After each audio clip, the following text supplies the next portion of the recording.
Kështu që do të thoja që në qoftë se ti je angazhuar për të punuar për forcën tënde politike,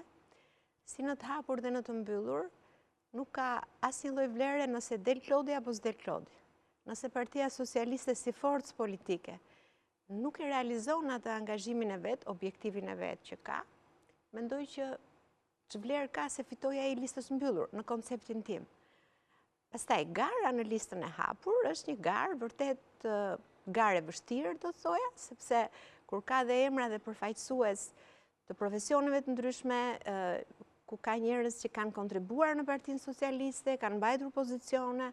pastaj aty gara midis njëri tjetrit bëhet e vështirë, por është e bukur. Pra, është një garë që në fundit secili mbledh vota për forcën politike, po dhe për vete. Do ishte mirë, për shembull, që të rinjt që përfaqësojnë në këtë garë Partinë Socialiste, të rinjt në thonjza, do thoja jo nga mosha, po ato që nuk kanë qenë më parë pjesë e forcës politike, të na mblidhin ca vota nga krahu tjetër ose nga